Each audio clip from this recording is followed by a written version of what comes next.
కులము అనేది శ్రీకృష్ణ పరమాత్మ యొక్క అభిప్రాయంలో ఏమిటి?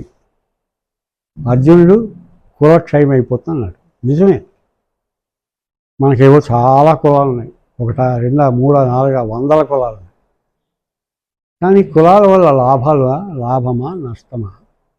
మన హృదయ వైశాల్యం అనేది పెరుగుతుందా తగ్గుతుందా? అంటే భగవద్గీత మనం ఎందుకు చదువుతున్నామంటే అందులో మనకి చక్కటి మార్గదర్శకాలన్నీ ఉన్నాయి. కులాల గురించి చెప్పాడు శ్రీకృష్ణ పరమాత్మ. చాతుర్వర్ణ్యం మయా సృష్టం అన్నాడు. చాతుర్వర్ణ్యం మయా సృష్టం గుణకర్మ విభాగశః తస్య కర్తారమపి మాం విద్య